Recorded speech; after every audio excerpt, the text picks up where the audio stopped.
She was a homeless woman who could barely afford food. He was a mafia boss whose daughter had hours to live. When his men dragged her off the street, she had one chance to prove her innocence, by doing the impossible. What she didn't know. Saving his daughter would change everything, including the deal she made that no one dared to make with him before. The crystal chandelier above Valeria Moretti's head cost more than most people earned in a lifetime. She didn't care. At 23, she'd grown up surrounded by obscene wealth, and tonight's charity banquet at the Metropolitan Opera Hall was just another performance in the theater of her father's empire. "Smile more," her bodyguard Marco muttered beside her. "You look like you're attending a funeral." "Maybe I am," Valeria whispered back, accepting a glass of champagne from a passing waiter. "My own." She wasn't being dramatic. Being Don Aurelio Moretti's daughter meant living behind bulletproof glass, both literally and figuratively. Every friendship was strategic. Every conversation was monitored. Every man who approached her wanted either her father's money or his power. Tonight's event, a fundraiser for the city's children's hospital, was particularly suffocating because it represented everything her family pretended to be: charitable, civic-minded, legitimate. The irony wasn't lost on her that the same hospital her father claimed to support had staff members on his payroll, feeding him information about rival families' injuries and movements. "Ladies and gentlemen," the master of ceremonies announced from the stage, "let's give a warm round of applause to our evening's greatest benefactor, Don Aurelio Moretti." Valeria watched her father rise from their table, his silver hair perfectly groomed, his charcoal suit immaculate. He waved with the practiced humility of a politician, though everyone in this room knew exactly what kind of man he was. The governor was here. So was the police commissioner. Half the city's elite owed him favors, the other half feared him. She lifted her champagne glass, intending to take a sip during the applause. The liquid was the same pale gold as always, bubbles rising steadily to the surface. Nothing seemed wrong. The moment the champagne touched her lips, Valeria tasted something off. Not bitter or metallic, just wrong, like a note played slightly flat in a symphony. She swallowed anyway, not wanting to cause a scene. 30 seconds later, her vision blurred.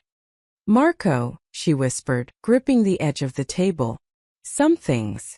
The room tilted violently. Faces swam in and out of focus. She tried to stand, but her legs had turned to water. The champagne glass slipped from her fingers, shattering on the marble floor with a sound that seemed to echo forever.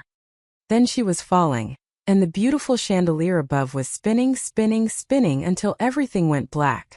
She woke to harsh fluorescent lights and the steady beep of a heart monitor.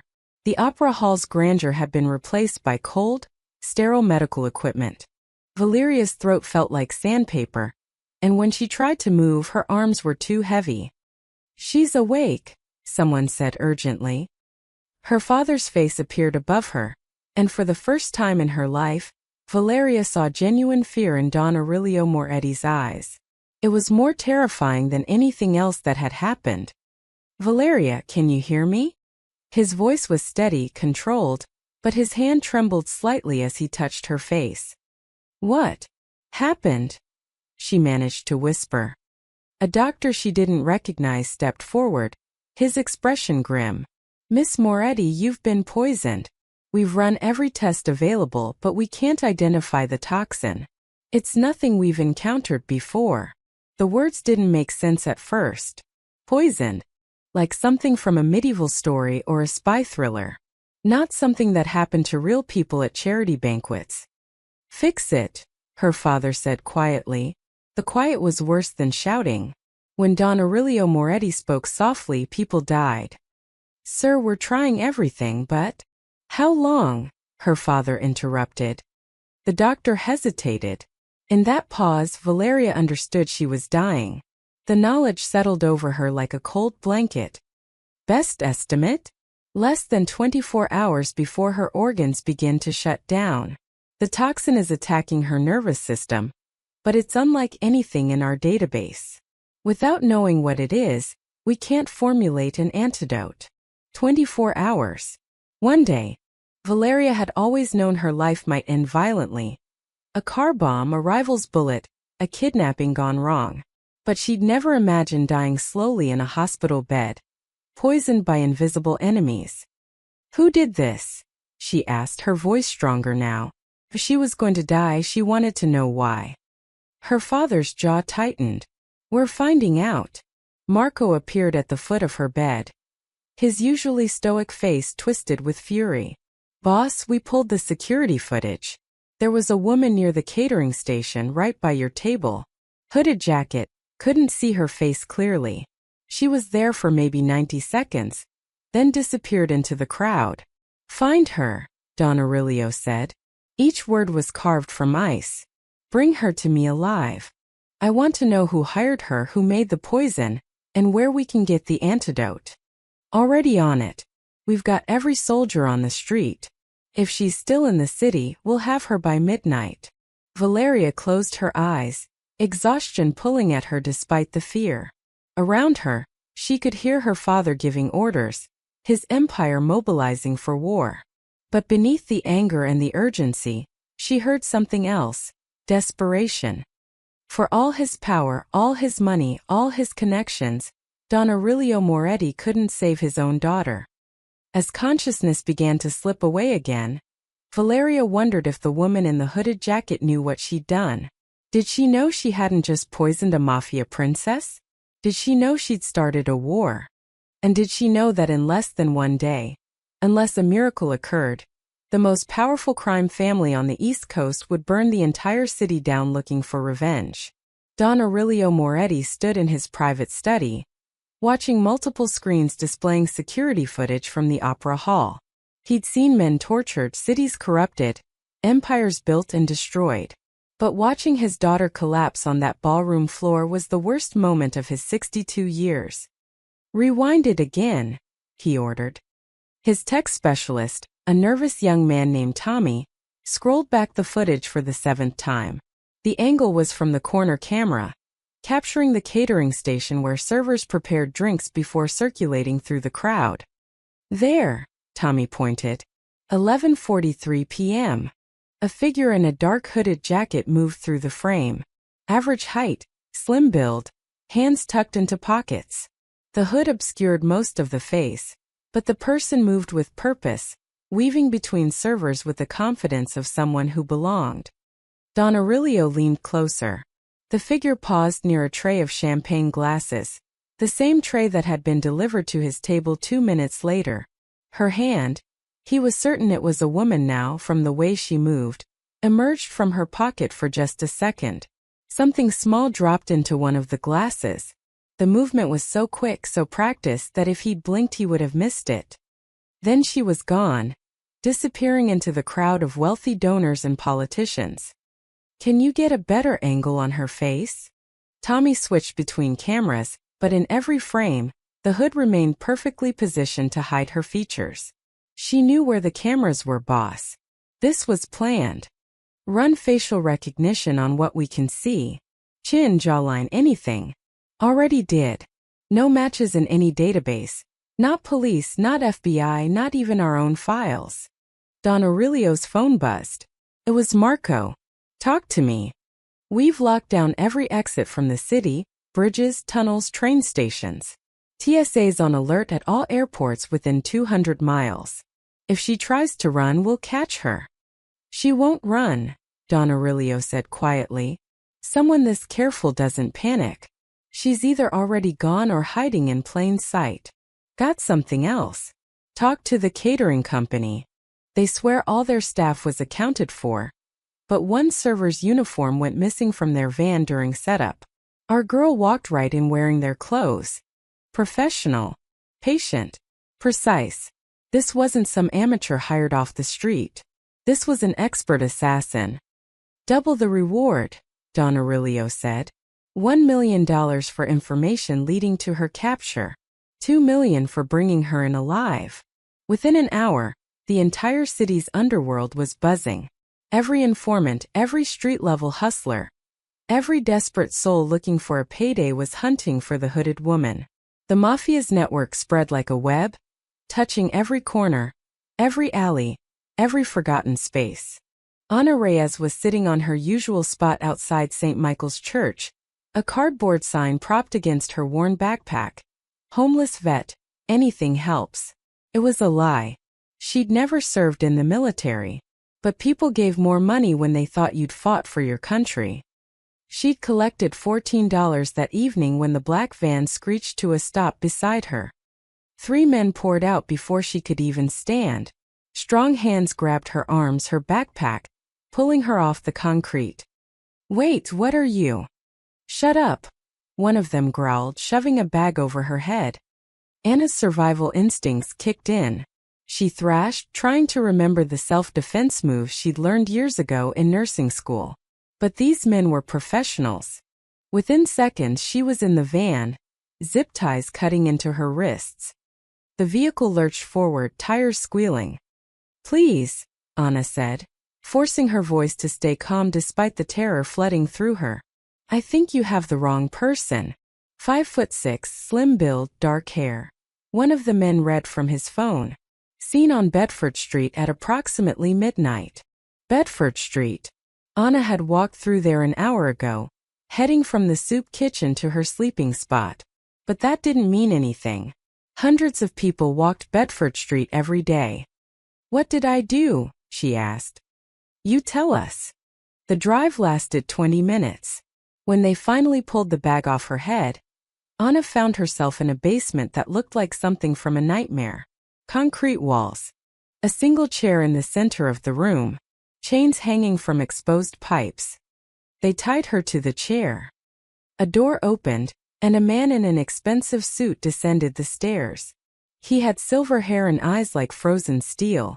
Anna had been homeless for 3 years, living on the streets, but she still recognized power when she saw it. "Do you know who I am?" the man asked. Anna shook her head, though something about his face seemed familiar. She'd seen it before, maybe in a newspaper box or on a discarded magazine. "My name is Aurelio Moretti. You poisoned my daughter tonight at the Metropolitan Opera Hall. You have one chance to tell me where the antidote is, or I will make you wish you'd never been born." Anna's blood ran cold. Moretti. The name alone was enough to make people cross the street. The city's most powerful crime boss. And he thought she'd poisoned his daughter. I wasn't even, Anna's mind raced. "I don't go to opera halls. I'm homeless. I spend my nights trying to find places to sleep where I won't get mugged. Security footage shows a woman matching your description at the scene. Then it wasn't me." Anna's voice rose with desperation. "I've never poisoned anyone. I wouldn't even know how." Moretti studied her with those cold eyes, looking for any sign of deception. Anna met his gaze, letting him see her terror, her confusion, her absolute innocence. "Show her the footage," Moretti said. Someone held up a tablet. Anna watched the hooded figure move through the crowd, saw the moment something dropped into the champagne glass. And then she saw something else, something that made her stomach drop. "Wait," Anna said. "Rewind that. Show me the victim's symptoms again." Don Aurelio's eyes narrowed dangerously. "You don't give orders here."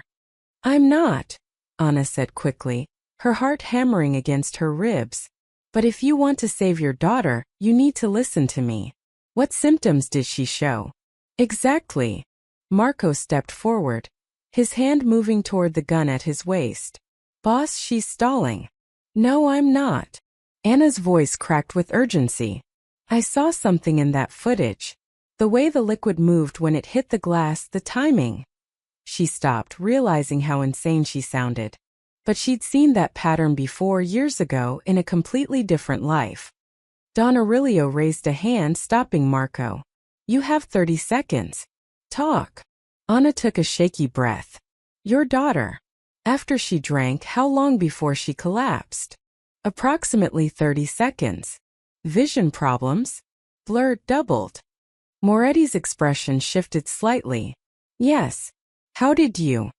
"Loss of motor control? Like her legs just stopped working." "The doctor said her nervous system is being attacked." Don Aurelio leaned forward, And Anna saw something new in his eyes. Not just anger anymore, but a flicker of hope.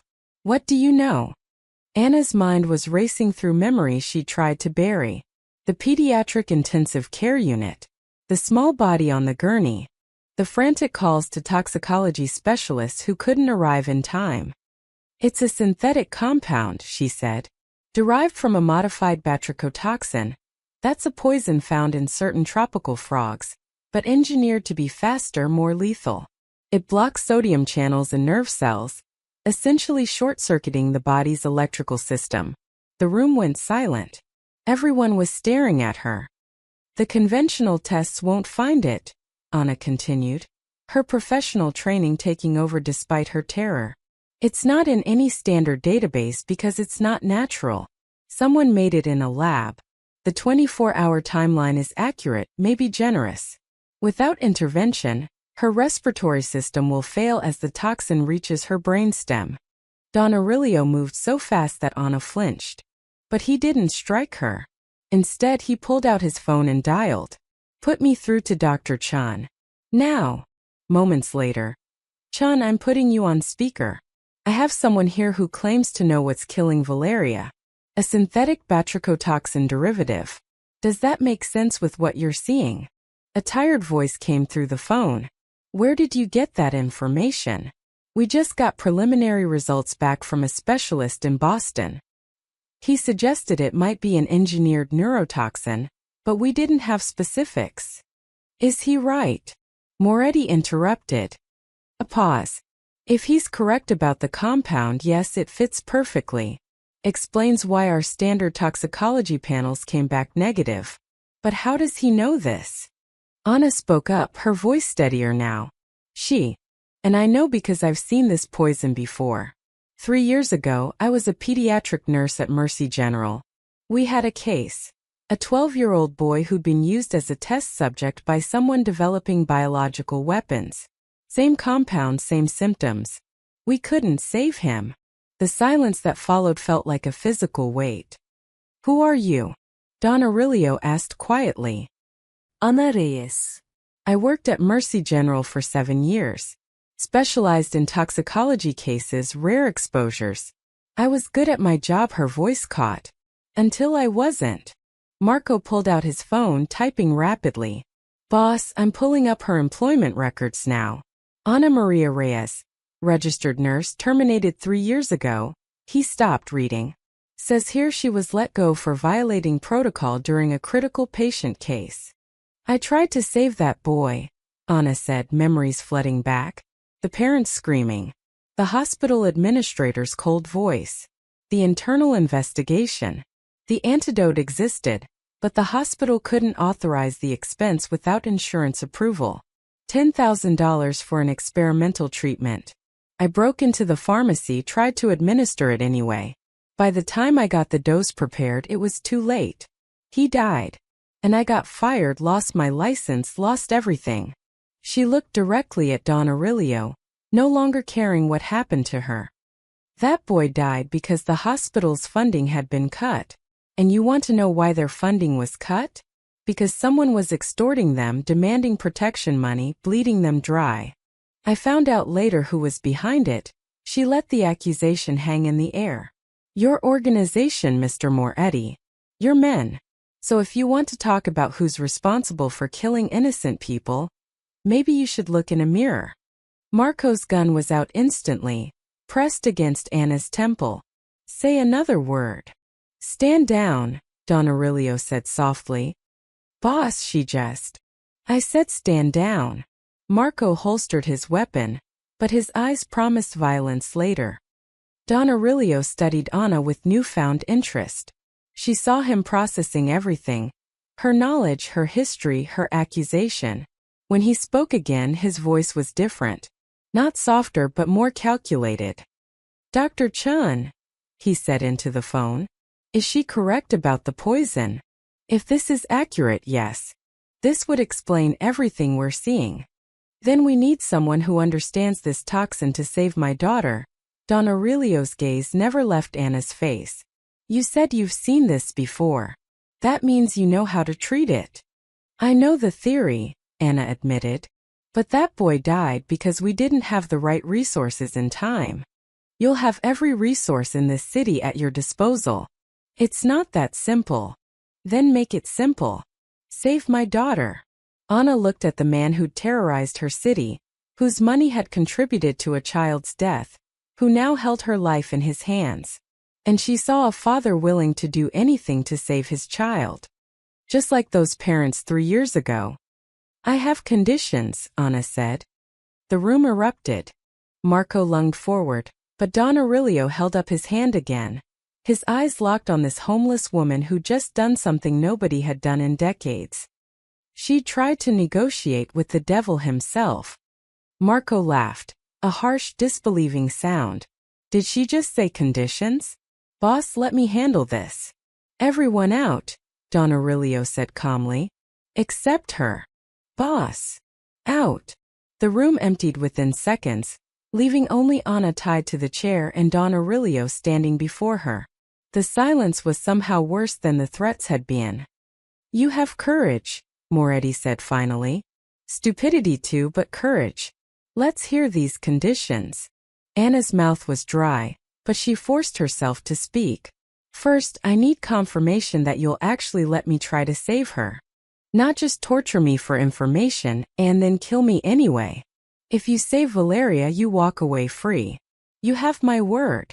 The word of a crime boss, Anna said bitterly.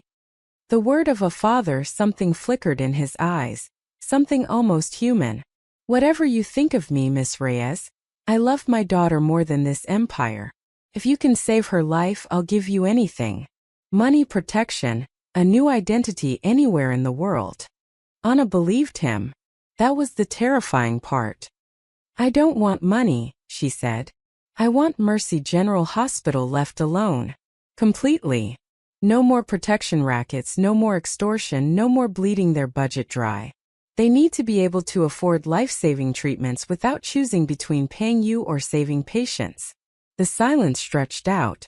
Don Aurelio walked to the corner of the basement, poured himself a drink from a crystal decanter that seemed absurdly elegant in this brutal space.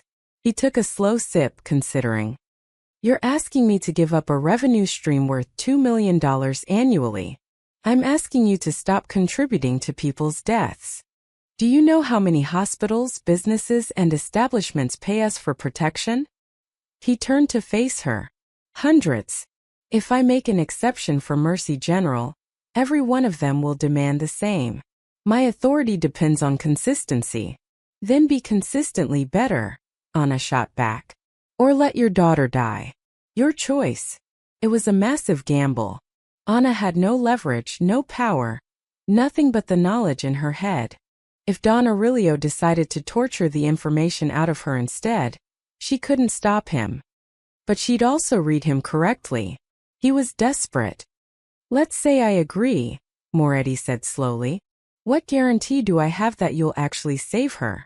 You said yourself the boy died. None, Anna admitted. But I'm the only person in this city who's even seen this poison before. Your doctors are stumbling in the dark.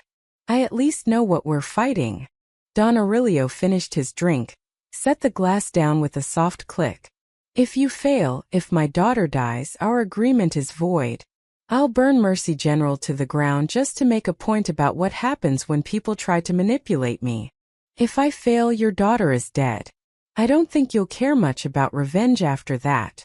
Another long silence. Then, surprisingly, Don Aurelio smiled, not warmly, but with a kind of grim respect. Dr. Chun, he said, pulling out his phone again. We have someone who can help. Prepare a workspace with whatever she needs. He looked at Anna. What do you need? First, I need to examine your daughter. Confirm my diagnosis, check her current condition.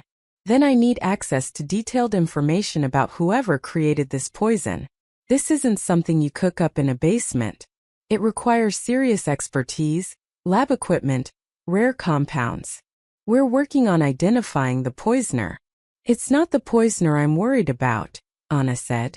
It's the chemist who made the toxin. Only a handful of people in the world could engineer something like this. If I can figure out who made it, I might be able to determine the exact formula. And if I know the exact formula, you can create an antidote, Moretti finished. He pulled out a knife and Anna tensed, but he simply cut the zip ties binding her wrists. You have 18 hours now. My daughter's condition is deteriorating. Anna stood on shaky legs, blood rushing back into her hands. There's one more thing. Marco, who'd been waiting outside, chose that moment to re-enter. Boss, we've swept 6 city blocks. Found 3 women matching the general description, but none of them. He stopped, seeing Anna untied. What's happening? She's going to save Valeria, Don Aurelio said. And you're going to help her. Whatever she needs, wherever she needs to go, you provide it. Consider her under my personal protection. Marco's expression was pure disbelief. You're trusting her? She could be the poisoner lying about. If she were the poisoner, she'd have said nothing and watched Valeria die. Instead, she identified a toxin our doctors couldn't find. Moretti turned to Anna. You said there was one more thing. I need my backpack, Anna said. The one your men took when they grabbed me. It has something important. Marco retrieved it, dumping the contents on a table. A few dollars in change. A water bottle. Some protein bars. A worn photograph. And a small battered notebook with water-stained pages. Anna grabbed the notebook, flipping through it carefully. When that boy was dying 3 years ago, I documented everything. Every symptom, every timeline marker, every failed treatment we attempted. I kept these notes because I swore if I ever encountered this poison again, I'd be ready. She looked up at Don Aurelio, and for the first time since being dragged into that van, Anna felt something other than fear. She felt purpose. I failed that child because I didn't have enough time or resources. You're giving me both. So yes, Mr. Moretti, I'll save your daughter. Not for you, but because no one else should die from this poison. Why you keep the notebook all this time? Marco asked suspiciously. You were homeless. You could have sold it, traded it. Ana simile etsedli. Because some things are too important to let go. Even when you've lost everything else. Don Aurelio extended his hand. We have a deal, Miss Reyes. Anna shook it, sealing a bargain with the devil. A child's life for a hospital's freedom. Her redemption for his daughter's survival. Now she just had to make sure she could actually deliver. The private medical suite Don Aurelio had set up for Valeria looked more like a luxury hotel room than a hospital. Silk curtains, mahogany furniture, original paintings on the walls. But the heart monitor's steady beep and the 4 drip brought Anna crashing back to reality. This was exactly like 3 years ago. Another young person dying. Another ticking clock. Another chance to fail. Focus, Anna whispered to herself. Valeria lay in the bed, her skin pale, breathing shallow. She was beautiful, dark hair spread across white pillows, delicate features that reminded Anna of Renaissance paintings. And she was dying. Anna pulled on latex gloves and began her examination. Pupil response, sluggish. Heart rate, elevated but irregular. Muscle tone, significantly decreased. She checked Valeria's reflexes, her skin temperature, the color of her nail beds. How bad? Don Aurelio asked from the doorway. Worse than I hoped. The toxin is progressing faster than it did with the boy. Either this is a more concentrated dose, or it's been modified to act more aggressively. Anna pulled out her notebook, comparing symptoms. We have less time than I thought. Maybe 16 hours before the respiratory system starts failing. Dr. Chun, a tired-looking man in his 50s, handed her Valeria's charts. We've been running supportive care, fluids, medications to stabilize her blood pressure. But it's like trying to bail water from a sinking ship. Anna studied the charts, her nursing training flooding back. Felt strange wearing gloves again, reading medical data, being useful. For 3 years she'd been invisible. Just another homeless person people stepped over. Now she held someone's life in her hands again. The antidote we tried to use 3 years ago, Anna said slowly, thinking aloud. It was experimental, designed to bind with the toxin and neutralize it. But we were missing key information. We didn't know the exact chemical structure we were fighting. So what do you need? Moretti pressed. Anna turned to face him. We need to find whoever created this poison. This isn't something you buy on the street. The synthesis requires advanced chemistry knowledge, specialized equipment, and access to controlled substances. There's maybe a dozen people in North America with the skills and resources to make this. Marco, standing guard by the door, spoke up. We've been investigating the rival families. The Castellanos have a chemist on payroll, but he's been dead for 2 months. The Russians usually import their poison from overseas. This was made locally, Anna said with certainty. The compound degrades too quickly to ship. It had to be synthesized within the last 48 hours and used immediately. How do you know all this? Dr. Chen asked, impressed despite himself. I spent 2 weeks after that boy died researching everything I could about this toxin. Reading papers, contacting chemists, becoming an expert in something I never wanted to see again. Anna's voice hardened. And now here we are. Don Aurelio's phone buzzed. He answered, listened. Then his expression darkened. Bring him in. Minutes later, 2 of Moretti's men dragged in a terrified young man, barely 20, with shaking hands and a bloody nose. Found him trying to flee the city, one of the men reported. Works at the Opera Hall. Janitorial staff. I didn't do anything, the young man cried. I just needed money. Who paid you? Moretti's voice was ice. I don't know. Some guy. He gave me $5,000 to make sure a specific catering uniform was left in the unlocked van. That's all. I swear I didn't know what it was for. Anna watched the interrogation, her stomach turning. This was the world she'd entered, where people were bought and used as pawns in games they didn't understand. What did this man look like? Marco dimandit. Older, maybe 50. Had an accent, European, maybe Italian. He wore expensive clothes, real expensive. And he had these weird chemical burns on his hands, like he worked with acid or something. Anna's head snapped up. Chemical burns. Yeah, on his fingers.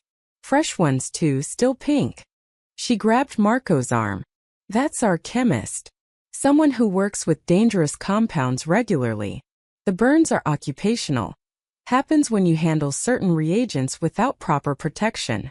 Don Aurelio was already on the phone.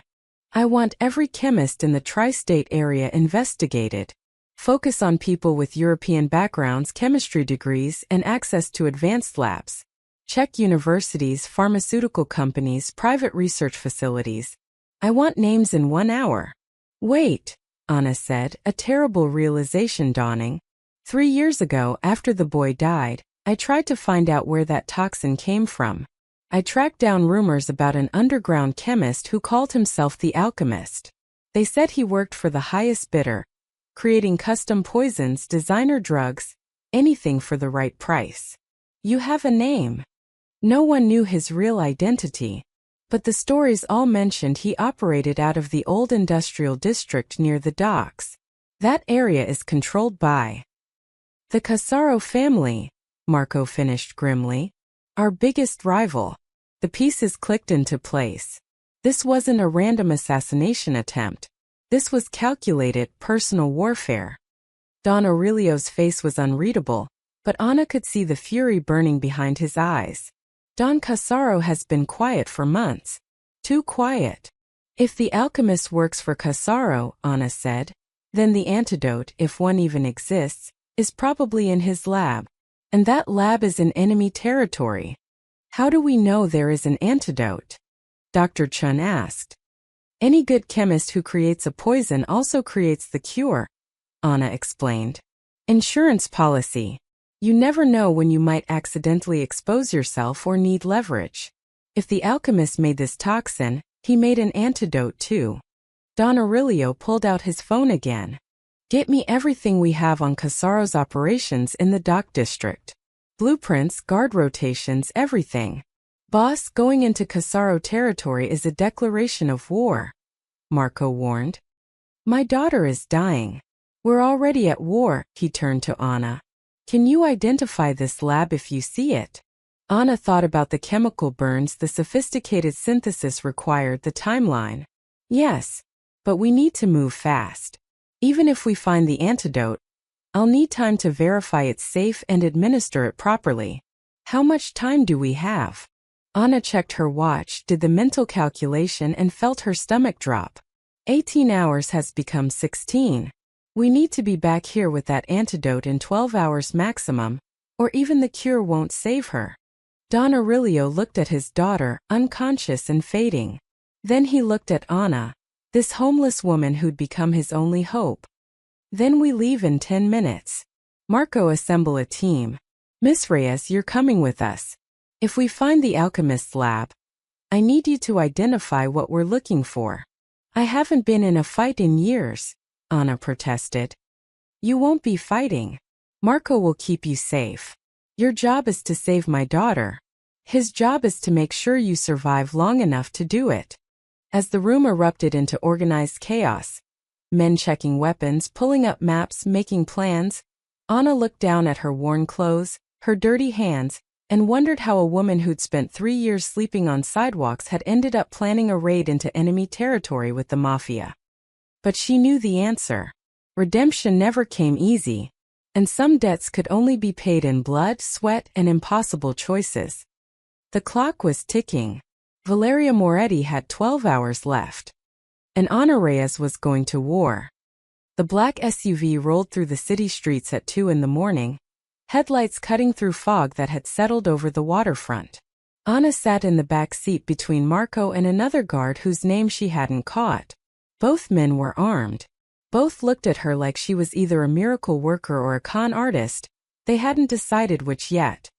The dock district is divided into 3 zones, Marco explained, unfolding a map on his lap. Casaro controls the eastern section, warehouses, shipping containers, a few legitimate businesses as fronts. The alchemist lab could be anywhere in a 20-block radius.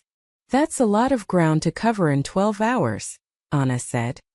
We don't have to cover it all. We just have to not get killed doing it. Marco's tone suggested he wasn't entirely joking. Don Aurelio sat in the front passenger seat, phone pressed to his ear, coordinating with his people throughout the city. I want eyes on every entrance to Casaro territory. Anyone comes or goes, I want to know about it. No direct confrontation yet. We're not starting a war tonight, just finishing 1 inch. Anna watched the city change as they drove. The gleaming downtown skyscrapers gave way to older neighborhoods, then industrial zones with chain-link fences and rusted machinery. This was a part of the city she knew well from her homeless years. Places where people didn't ask questions, where you could disappear. Why would the alchemists work for Casaro? She asked, trying to understand the players in this deadly game. Money, Marco said simply. The alchemist sells to whoever pays. But Casaro's been trying to expand his operations for years. Don Aurelio has kept him boxed in, limited his territory. This poison killing Valeria, it's not just murder. The psychological warfare. Casaro knows nothing hurts the boss more than family. Anna thought about that. So Valeria wasn't the real target. She was just the weapon. The target was her father. Smart Marco acknowledged. Most people don't understand how this world works. I'm learning fast. The SUV slowed as they approached the docks. Fog rolled in from the harbor, making visibility terrible. The smell of salt water and diesel fuel filled the air. In the distance, Anna could hear the low groan of ship horns. We're entering Casaro territory now, the driver announced. Marco pulled out his gun, checked the magazine. Stay close to me. Don't wander off. Don't touch anything. And if shooting starts, hit the ground and stay there. Wonderful, Anna mutteret. They parked in an alley between 2 abandoned warehouses. Don Aurelio's phone buzzed again. He listened, then turned to Marco. We've got a possible location. Warehouse 47, 3 blocks north. One of our informants says Casaro has a secured building there. Unusual amount of security for what's supposed to be empty storage. Could be anything, Marco said. Drugs, weapons, counterfeit operation. Or a chemistry lab, Anna added. They moved through the streets on foot, staying in shadows. Don Aurelio had brought 6 men total, enough to handle trouble, but not so many that they'd be spotted immediately. Anna felt absurdly out of place in her worn jacket and broken-down sneakers, surrounded by men in tactical gear with expensive weapons. "Wait," Anna whispered, grabbing Marco's arm. "I know these streets." "What?" "When I was homeless, I used to sleep near here during summer months. The abandoned fish cannery on Pier 12. It's warm because of the old boilers, and there's a way to get in through the sewers," she pointed east. "If we're trying to get to Warehouse 47 without being seen, I know a route. Underground tunnels. The city used them for maintenance access decades ago, but they're forgotten now. Only the homeless use them." Marco looked at Don Aurelio.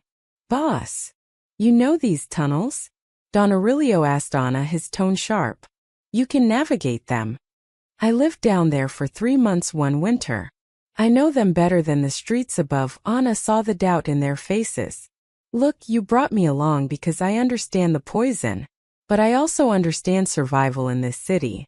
Those tunnels will get us close without Casaro's men seeing us." Don Aurelio considered for a long moment. Time was bleeding away. Valeria had maybe 11 hours left. "Show us," he decided. Anna led them to a storm drain 2 blocks away. The metal grate was rusted, but Marco and another man pried it open. The smell that wafted up was terrible: decay, mold, stagnant water. "You live down here?" Marco asked, disgusted. "You do what you have to do to survive," Anna said quietly. "After you lose everything, pride is a luxury you can't afford." She climbed down the ladder first, her feet finding familiar holds even in the darkness. The men followed, their flashlights cutting through the gloom. Water dripped from somewhere, echoing in the enclosed space. "This way," Anna directed, moving confidently through the tunnel. "Stay away from the left wall. There's a weak section that collapsed last year. And watch for rats. They're not usually aggressive, but..." They walked through the underground maze, Anna navigating by memory and instinct. She pointed out where different tunnels led, which were dead ends, where the homeless community had carved warnings into the concrete. "You really survived down here," Marco said. It wasn't a question anymore, but a statement of newfound respect. "I survived lots of places. When you lose your job, your license, your apartment, and your dignity all at once, you get creative. These tunnels kept me alive through a winter that killed 3 other homeless people I knew." The tunnel opened into a larger chamber, an old junction point where several passages met. Anna checked their position, counting drainage pipes. "Warehouse 47 should be directly above us now," she whispered. "There's a maintenance shaft that leads up to the building. When I stayed here, I used to hear machines running at night through the ventilation. Industrial sounds, chemical processing equipment, maybe." "The alchemist," Don Aurelio said with certainty. They found the shaft. A metal ladder bolted to concrete, leading up into darkness. Marco went first, gun drawn, climbing slowly.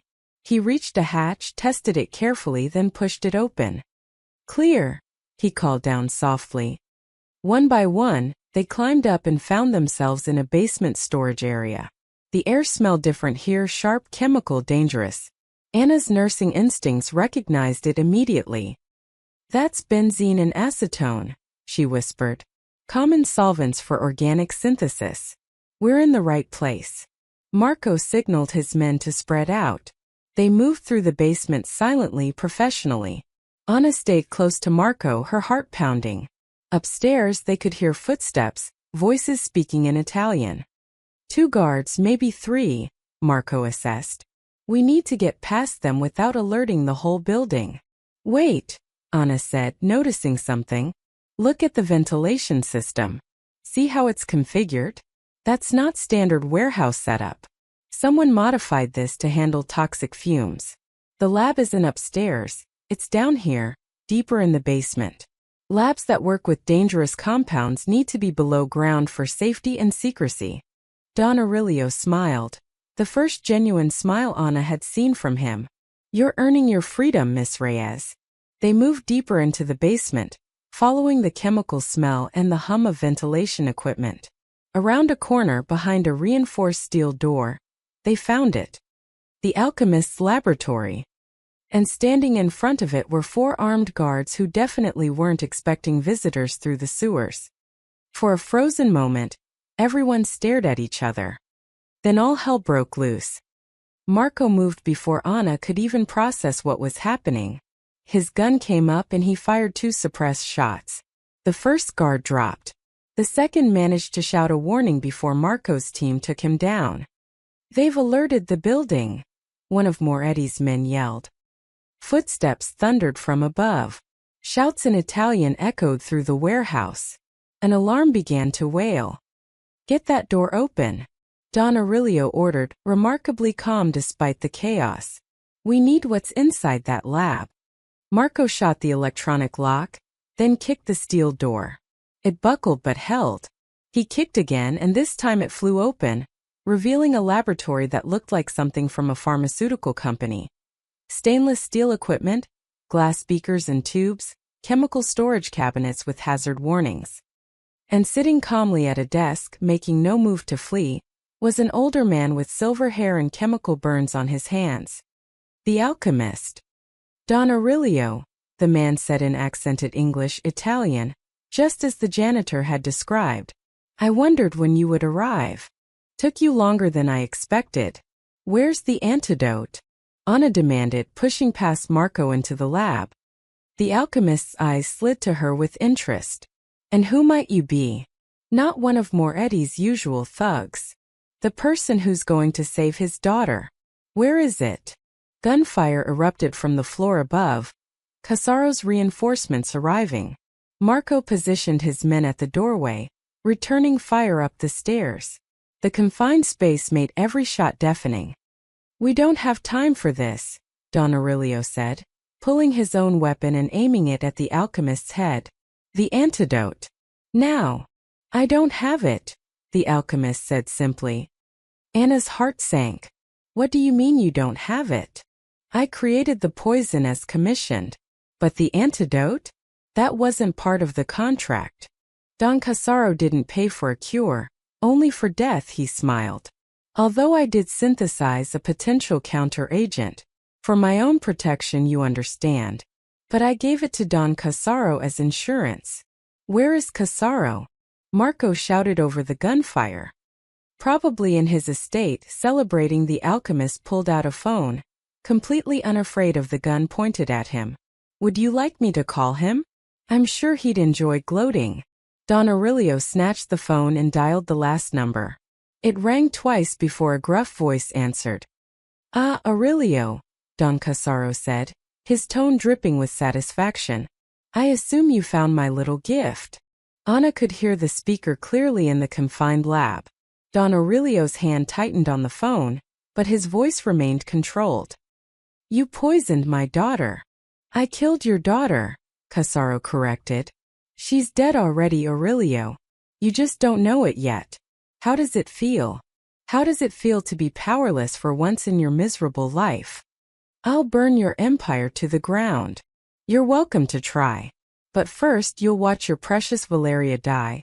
Gasping for air, her nervous system shutting down piece by piece. "I wanted you to feel what I felt when you took everything from me 4 years ago. Remember the territory war?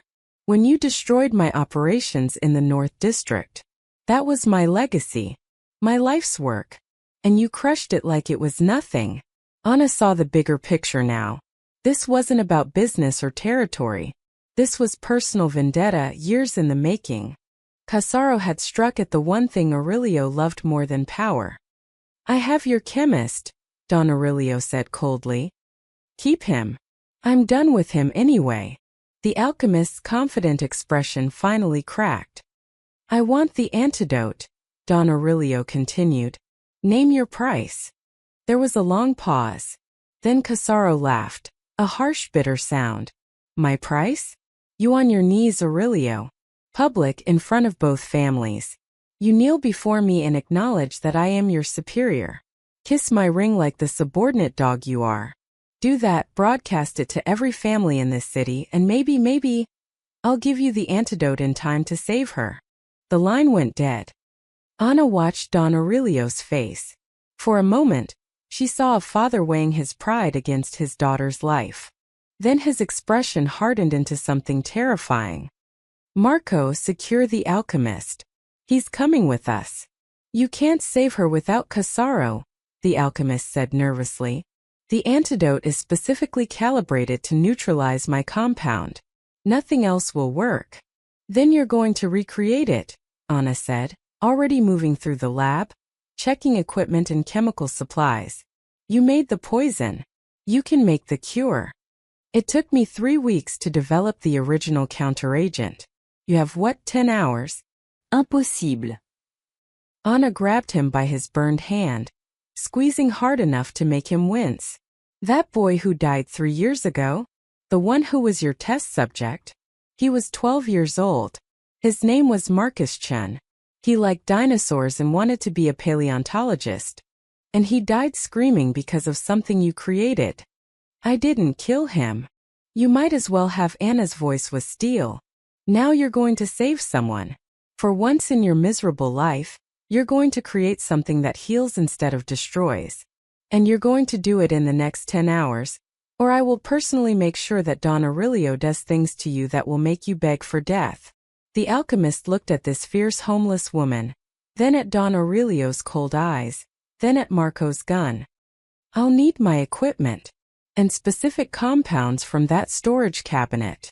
Take everything, Don Aurelio ordered his men. Load the van. We move in 2 minutes.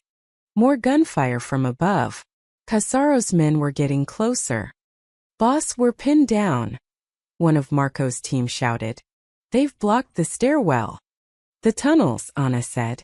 We came in through the sewers, we can leave the same way. Help me gather this equipment. They worked frantically, grabbing glass beakers, chemical containers, notebooks filled with formulas.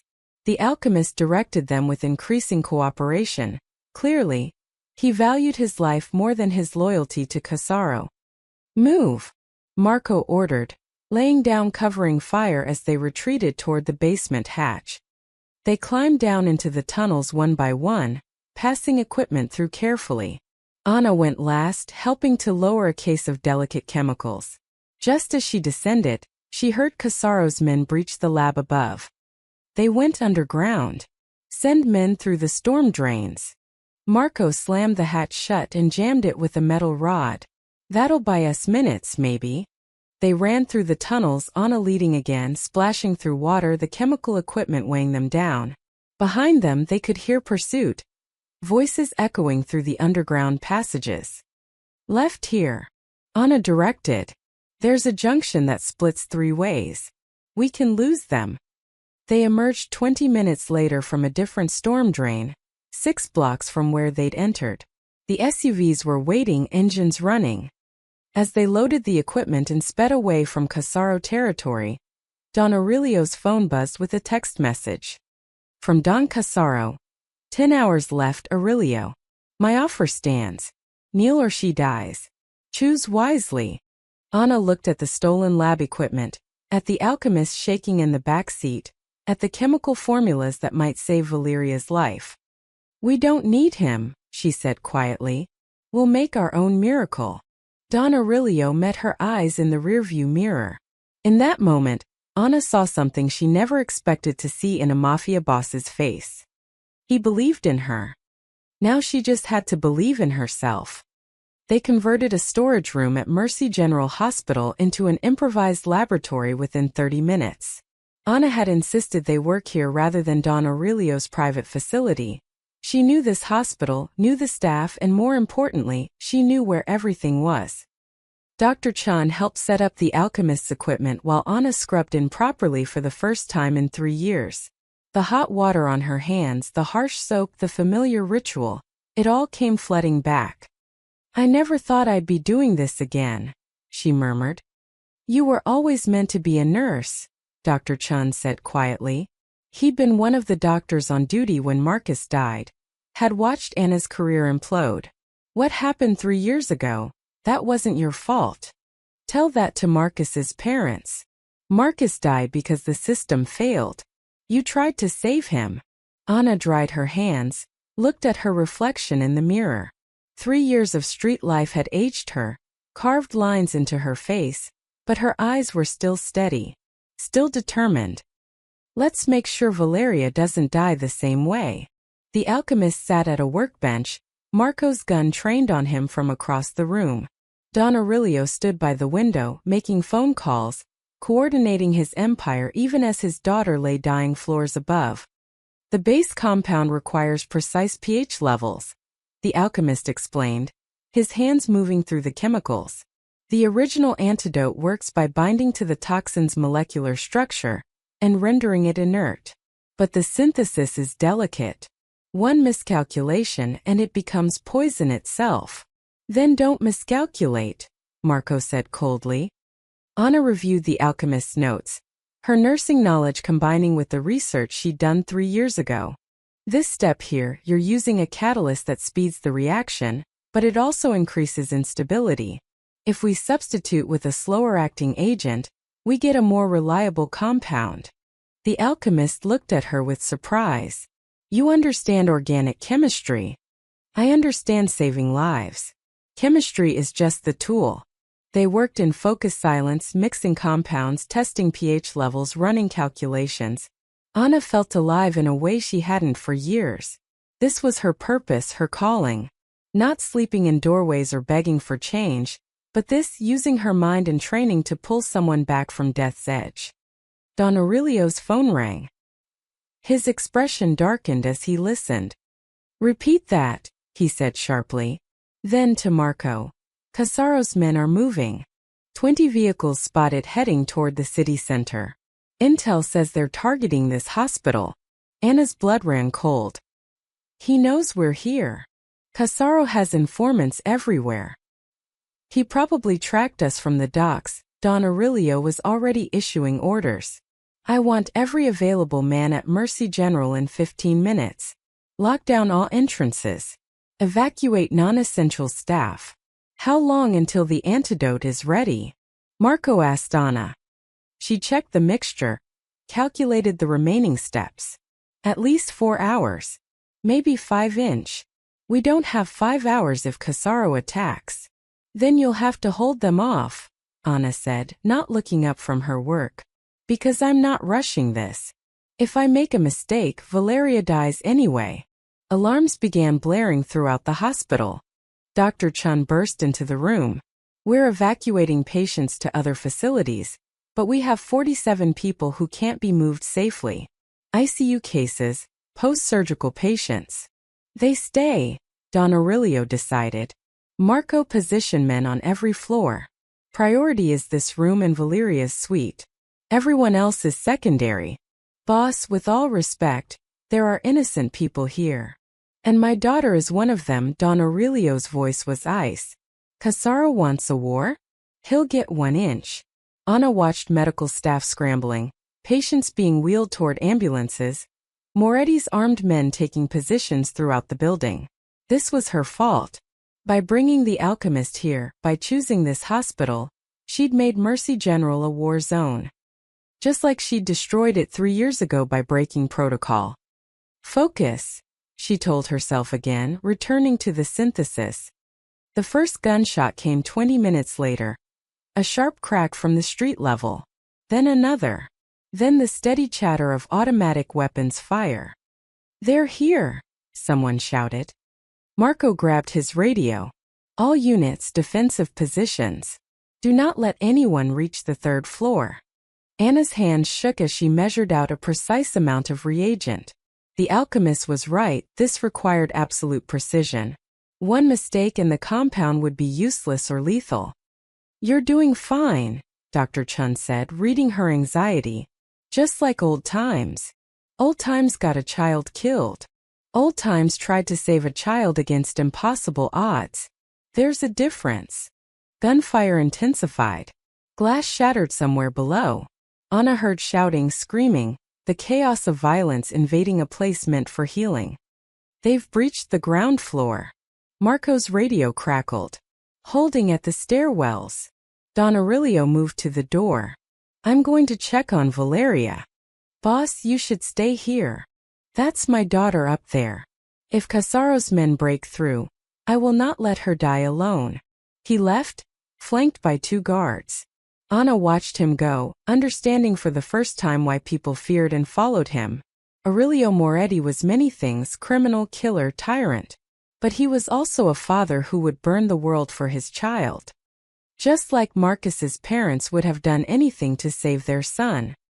The compound is stabilizing, the alchemist announced. Another 3 hours for complete synthesis, then we need to test it. Test it how? Anna asked.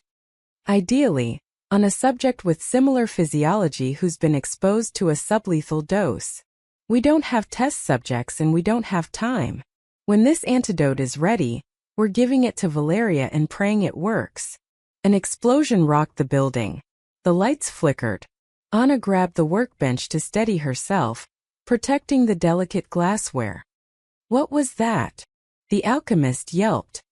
Marco was on his radio, his face grim. They're using explosives. Trying to breach the second-floor barricade. Tell your men to hold, Anna said, surprising herself with the authority in her voice. Tell them that every minute they buy is a minute closer to saving her. Marco relayed the message, then looked at Anna with new respect.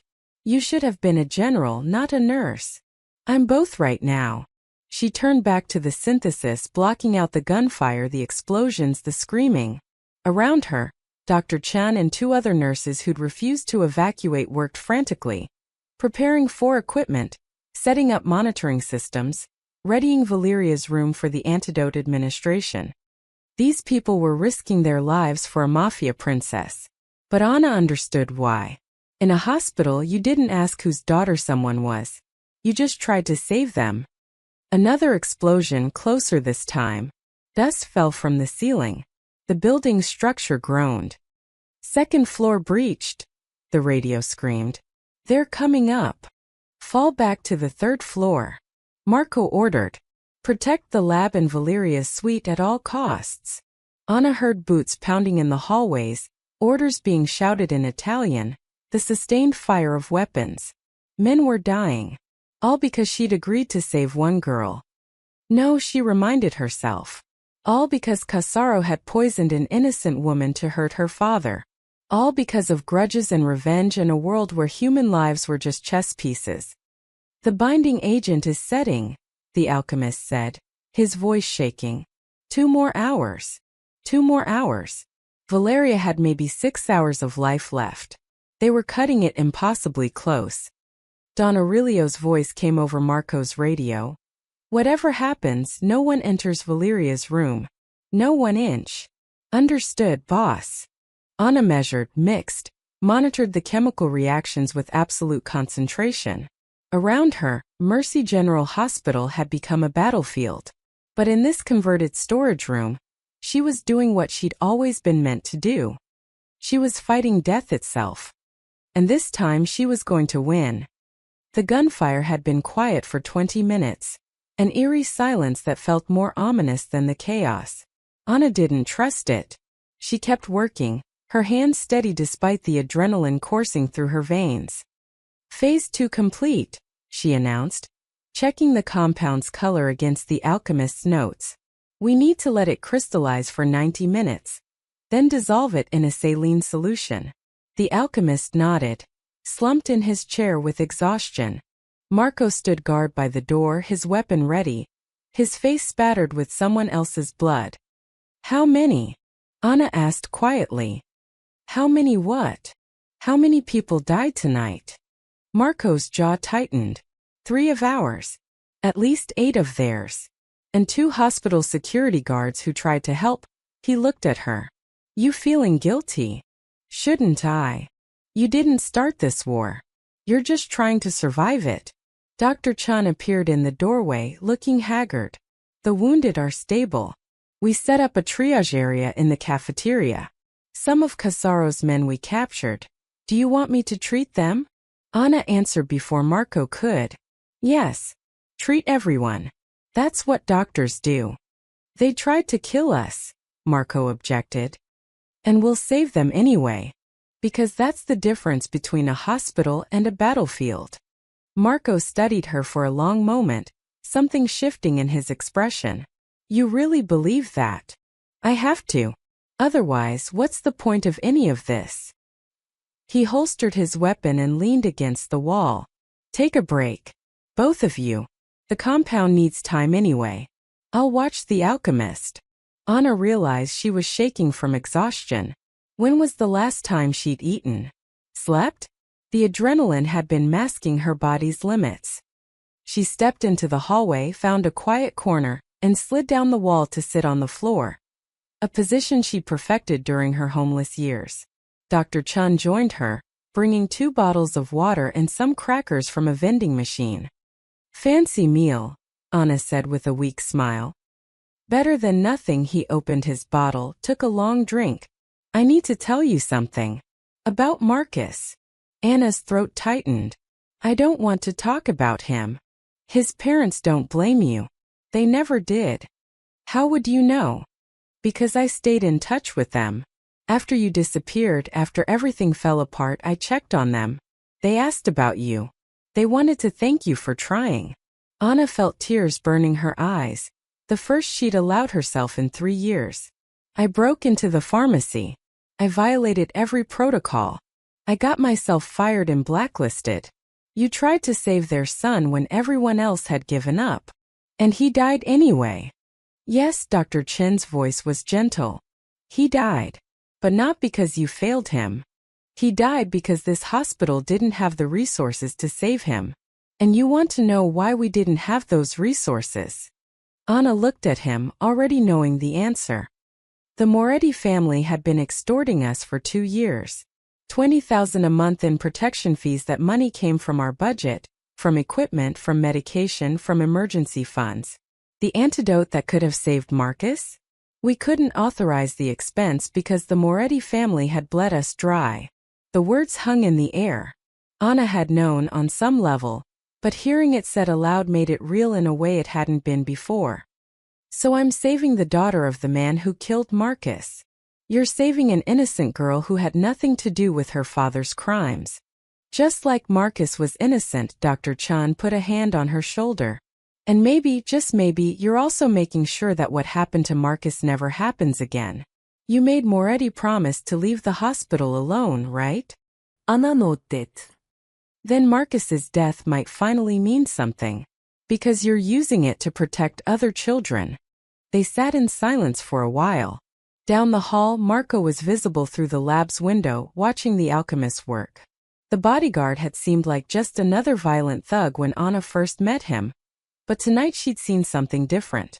The way he'd protected the hospital staff during the firefight. The way he'd made sure the wounded, both sides, got medical attention. The way he looked at her now. Not with contempt but with something close to admiration. Why did you really stay? Anna asked Dr. Chun. You could have evacuated. You have kids, a family. Same reason you came back. Because sometimes you have to stand up and do the right thing. Even when it's terrifying. He smiled sadly. And because I saw a woman walk into this hospital tonight, a woman I thought was broken, and she was fierce and brilliant and determined to save a life. How could I not help? Marco appeared around the corner. Time to check the compound. Anna stood, joints aching from sitting on the hard floor. Another reminder of her years on the streets. But she felt stronger somehow, more grounded. Dr. Chen's words had given her something she hadn't had in years. Forgiveness. They returned to the lab. The compound had crystallized perfectly. Tiny geometric structures forming in the solution like stars. The alchemist prepared the saline mixture, while Anna calculated the dosage based on Valeria's weight and current condition. We need to test her blood levels first, Anna said. Make sure the toxin concentration hasn't increased beyond what this antidote can handle. I'll draw the blood, Dr. Chun offered. They went to Valeria's room together. Don Aurelio sat beside his daughter's bed, holding her hand. He looked like he'd aged 10 years in the last 12 hours. How is she? Anna asked. Worse. Her breathing is becoming irregular. Dr. Chun says her nervous system is failing faster than expected. Anna checked the monitors. He was right. Valeria was deteriorating rapidly. We're almost ready, she said. 1 more hour, maybe 90 minutes. Will she last that long? Anna looked at the young woman in the bed, pale, unconscious, dying. She thought about Marcus, about all the people she'd failed to save, about the weight of every life that had slipped through her fingers. She has to, Anna said firmly, because I'm not losing another one. Dr. Chun drew blood and rushed it to the lab for analysis. While they waited for results, Marco brought Anna a cup of coffee, surprisingly good coffee, not the hospital cafeteria sludge. Where did this come from? She asked. Boss had it brought in. Figured you needed it. The Mafia delivers gourmet coffee during shootouts. The Mafia takes care of people who matter. Marco paused. You matter now. You should know that. Anna didn't know what to say to that. She sipped the coffee and watched the alchemist make final adjustments to the antidote. The test results came back. The toxin levels were high, dangerously high, but still within the range the antidote could theoretically neutralize. This is it, Anna said. Prepare the 4. We're going to save her life. Or die trying, she didn't add. But everyone in that room knew the stakes. And everyone had made their choice to be there. The antidote gleamed in the 4 bag like liquid hope, clear, slightly amber-tinted, the result of 12 hours of desperate work.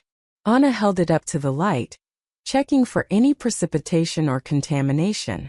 It looked perfect. But looking perfect and working were 2 different things. Last chance to test it, the alchemist said nervously. We could try a small dose on a lab animal. We don't have lab animals and we don't have time. Anna cut him off. She turned to Don Aurelio. I need you to understand something. This antidote is based on sound chemistry and everything I know about this toxin. But I can't guarantee it will work. There's a chance, a small chance that it could make things worse. What are the odds? Don Aurelio asked. 70% success. Maybe 80. The problem is, if it fails catastrophically.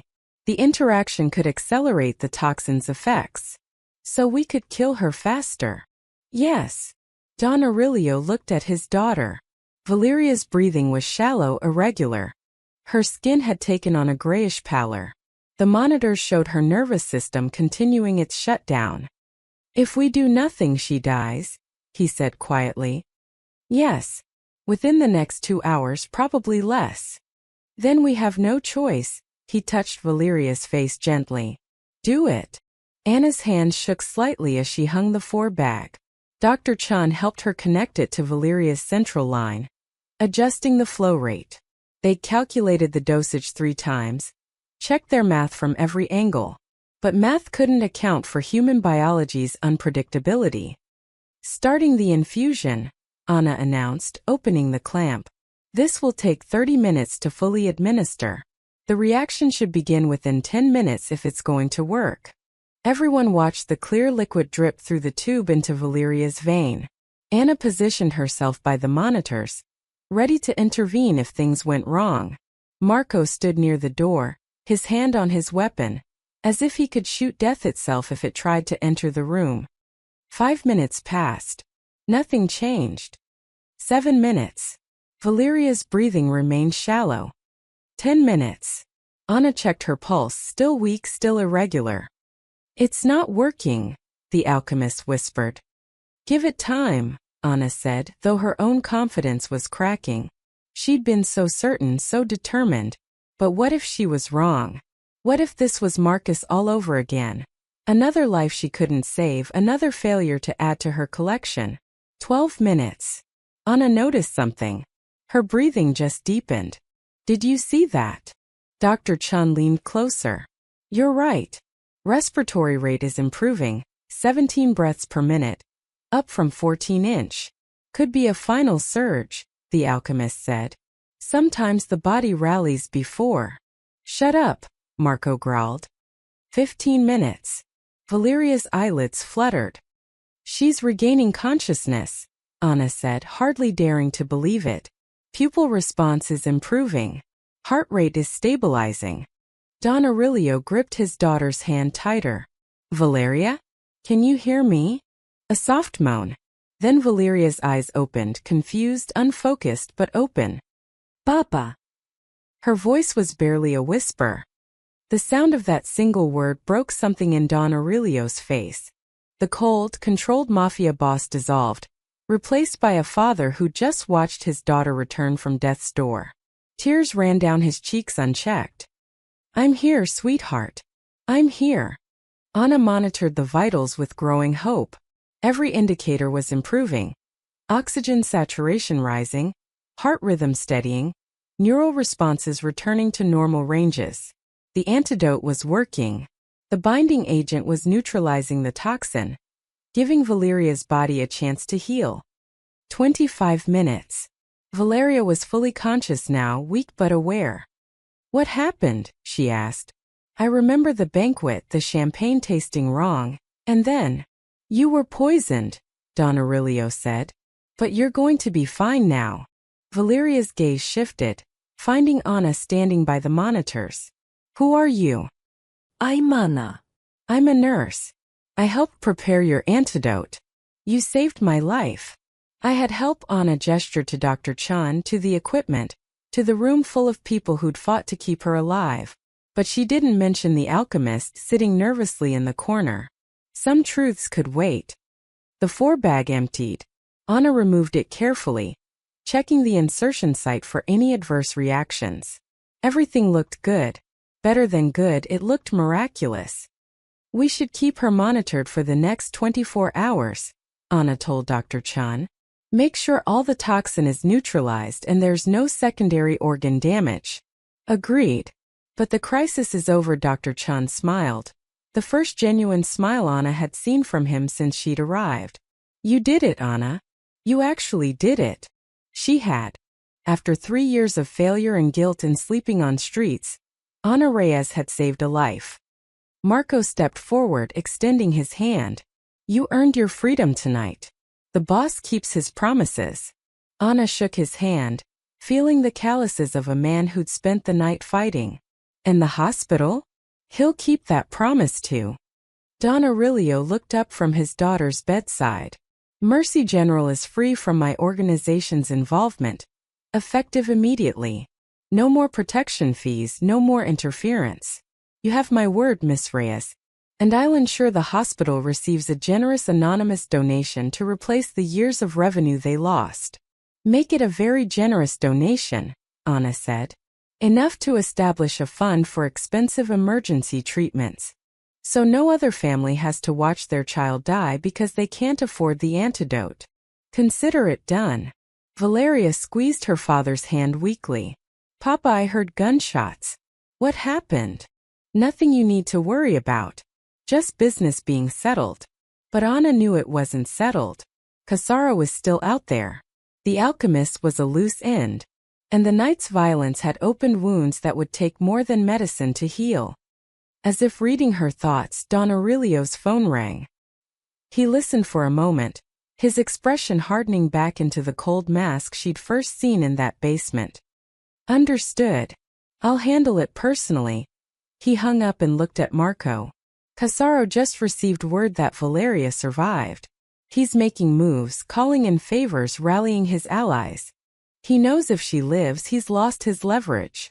What are you going to do? Anna asked. What I should have done years ago. Don Aurelio stood, kissed his daughter's forehead. I'm going to end this permanently. Valeria, stay here with Dr. Chan and Miss Reyes. Marco, you're with me. Boss, you should rest. I'll rest when Casaro is no longer a threat. He turned to Anna. Thank you for saving my daughter. Now let me save my city. He left with Marco and 4 other men, moving with lethal purpose. Anna watched them go, wondering what ending this permanently meant in the world of organized crime. But she knew. She'd lived on these streets long enough to understand. Don Aurelio Moretti was going to war. And this time he wasn't just fighting to survive. He was fighting to win. Anna stayed with Valeria through the night, monitoring her recovery while Dr. Chun caught a few hours of sleep in the break room. The young woman drifted in and out of consciousness, each time waking more alert, more herself. "Tell me the truth," Valeria said during one of her wakeful periods. "How close did I come?" Anna checked her vitals before answering. "Close enough that we're lucky to be having this conversation." "And you?" "You're homeless," Marco said. "Why would you risk everything to save me?" "Because I failed to save someone once before. I wasn't going to let it happen again." Valeria studied her with intelligent eyes that reminded Anna of her father. "You made my father promise to leave the hospital alone. You could have asked for money, a house, anything. But you chose to protect strangers." "They're not strangers. They're patients. That matters." "You're not what I expected," Valeria said softly. "When I heard a homeless woman had identified the poison, I thought. I don't know what I thought. But not this. Not you." Anna didn't know how to respond to that, so she just adjusted the flow and checked the monitors again. Don Aurelio returned at dawn. He looked tired but satisfied, the expression of a man who'd accomplished something difficult and necessary. Marco was with him, along with 2 other men carrying tablets and documents. "How is she?" Don Aurelio asked. "Strong. The antidote worked perfectly. Another 12 hours of observation and she can go home." "Good." He turned to Marco. "Show them." Marco set up a tablet on the bedside table, angling it so both Valeria and Anna could see. The screen showed financial records, shipping manifests, property deeds, a complex web of businesses and transactions. "This is Casaro's empire," Don Aurelio explained. "Or rather, what's left of it." "What did you do?" Valeria asked. "I dismantled him." Piece by piece, carefully, strategically, Don Aurelio pulled up a chair, and Anna saw a different side of him. Not the violent gangster, but the calculating businessman.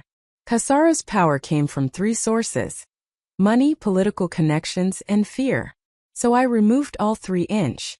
Marco tapped the screen, bringing up bank records. "First, the money. Casaro had accounts in 7 banks, all moving dirty money through legitimate businesses. The boss has contacts in federal banking regulation. By 6 a.m., every one of those accounts was frozen pending investigation into money laundering." "You called the FBI on him?" Anna asked, surprised. "I provided anonymous tips to agencies that were already investigating him. Sometimes the law is more efficient than bullets." Don Aurelio smiled without warmth. "Casaro's entire liquid capital gone.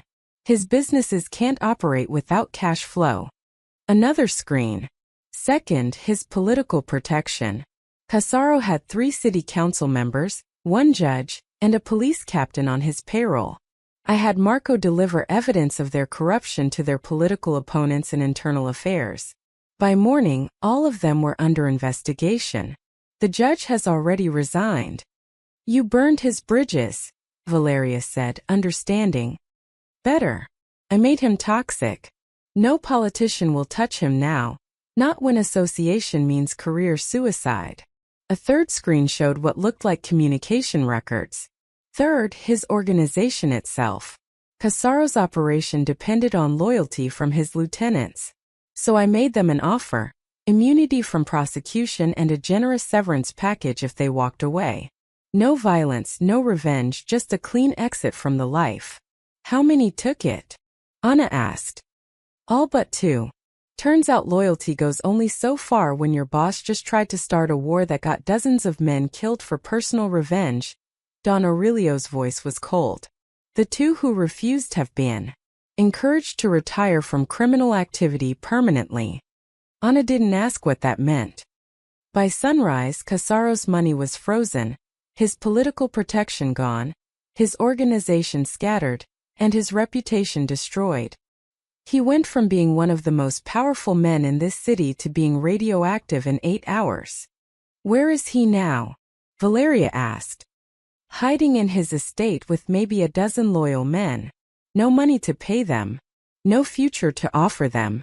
Just a bitter old man who let his need for revenge destroy everything he built." Marco pulled up one final screen. a live security feed showing a mansion surrounded by police vehicles. We also provided evidence that Casaro orchestrated the poisoning at the charity gala. Multiple witnesses, paper trails, the whole package. The DA has issued a warrant for his arrest on attempted murder charges. He'll spend the rest of his life in prison. You didn't kill him, Anna observed. Death would have been mercy, Don Aurelio said quietly. I wanted him to live, to watch his empire crumble, to face trial, to spend decades in a cell knowing that he destroyed himself. That's a better revenge than a bullet. It was elegant, Anna had to admit. Brutal in its efficiency, but elegant.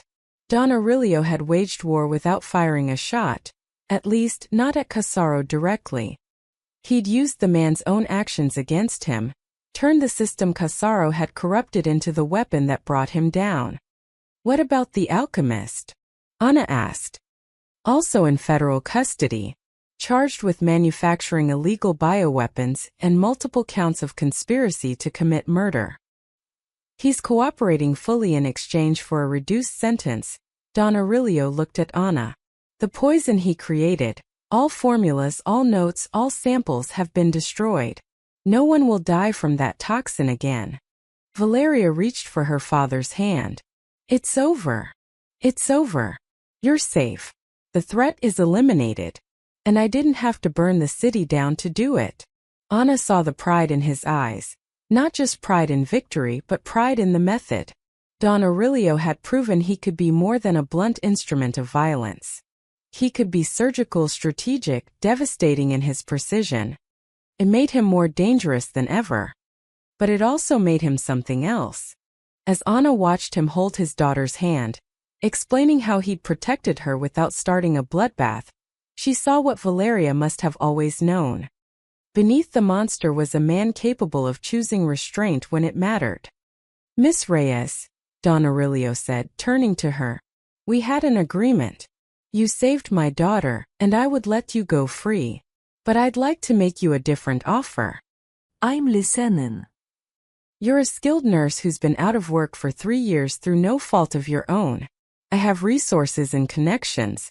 I can get your license reinstated, have the hospital hire you back, give you everything you lost. Anna was quiet for a long moment. And in exchange, nothing.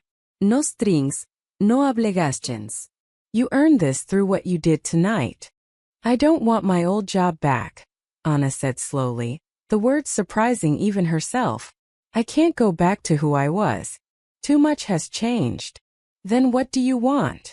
Anna thought about the streets she'd walked for 3 years, the people she'd met, the suffering she'd seen. She thought about Marcus and all the others who'd fallen through society's cracks. I want to open a free clinic. For the people who can't afford hospital care. The homeless, the uninsured, the ones everyone else ignores. I want to be there for them the way the system never was for me. Valeria smiled. I'll fund it. Completely. Consider it thanks for saving my life. You don't have to. I want to.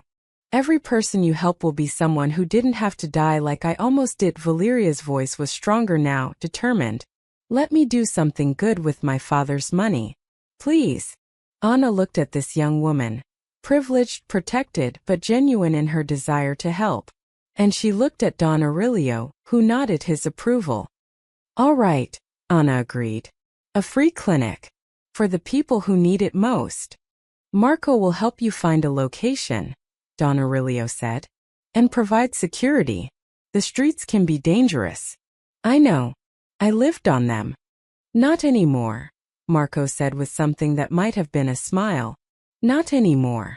6 months later, Anna stood in front of a renovated storefront in the heart of the city's poorest neighborhood. The sign above the door read, Marcus Chan Memorial Clinic, free medical care for all. It had taken half a year to get her nursing license reinstated. A process that involved legal battles, character witnesses, and finally, a quiet word from someone with influence in the state medical board.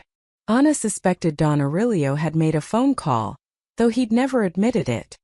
The clinic had 12 exam rooms, a small pharmacy stocked with essential medications, and a waiting room that was already filled every morning before they opened. Anna had hired 4 other nurses, 2 doctors who'd volunteered their time, and a social worker to help patients navigate housing and employment services. Dr. Chun would be proud, Dr. Chun himself said, appearing beside her. He'd left Mercy General to work at the clinic full-time, saying his skills were needed more here than in a hospital that now had proper funding. His parents came by yesterday, Anna said.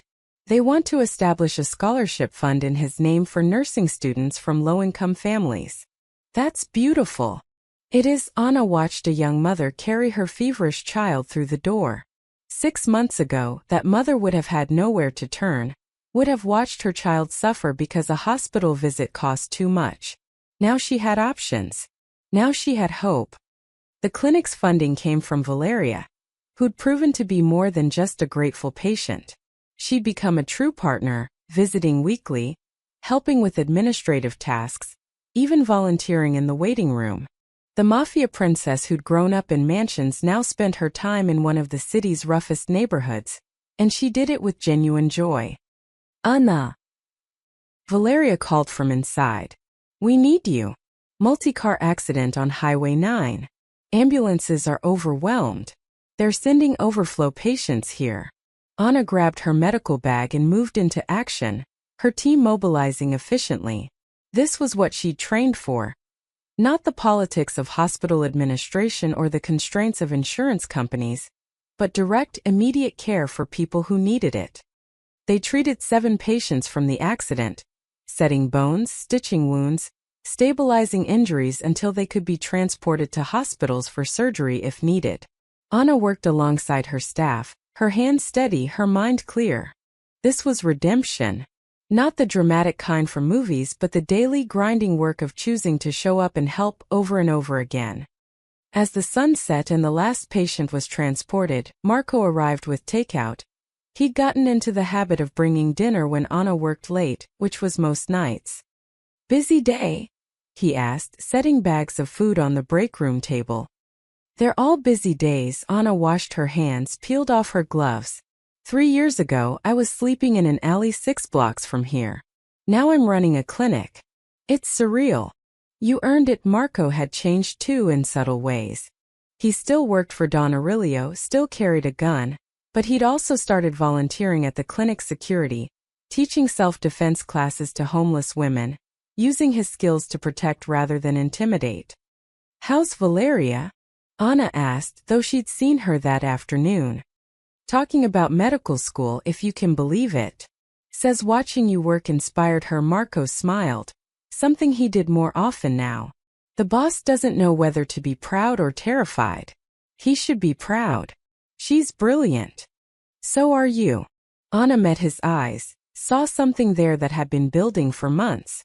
Marco had been present for her lowest moment and her greatest triumph. He'd seen her tied to a chair in a basement and leading a medical team with authority. He'd protected her, respected her, and somewhere along the way, started looking at her with more than professional regard. Marco. I know, he said quickly. You're not ready. Maybe you never will be. I just wanted you to know. You're remarkable, Ana Reyes. Before she could respond, her phone rang. It was an unknown number, but something made her answer. Miss Reyes? This is Sharon Chun, Marcus's mother. Anna's heart clenched. Mrs. Chun, how are you? I'm well. I'm calling because, well, my husband and I wanted you to know that we never blamed you for Marcus's death. We should have said that 3 years ago, but everything happened so fast, and then you disappeared. I couldn't face you. I failed him. No, sweetheart. You fought for him when the system failed. You cared enough to break rules, to risk everything to try. That means more than you know. Her voice caught. We heard about the clinic, about the scholarship, about all the lives you're saving. Marcus would have loved that. He would have been so proud of you. Anna felt tears streaming down her face. Thank you. I needed to hear that. Live well, Anna. Live for all the Marcuses in the world who didn't get saved. Make his death mean something. I will. I promise. When she hung up, Marco was tactfully studying the takeout containers, giving her privacy. Valeria had entered during the call and stood quietly by the door. "You okay?" Valeria asked. "Yeah," Anna wiped her eyes. "Better than okay, actually." They ate dinner together. The homeless nurse who'd found her purpose, the Mafia princess learning to use her privilege for good, and the bodyguard who discovered that protection could mean more than violence. Outside, the clinic's lights shone into the darkness of a neighborhood that had too few bright spots. Inside, three unlikely allies who'd been brought together by poison and desperation had built something that actually healed. Don Aurelio kept his promise. Mercy General Hospital thrived without his interference, using their restored funding to save countless lives. Casaro died in prison 2 years later, alone and forgotten. The Alchemist's cooperation led to the shutdown of 3 other illegal bioweapons operations.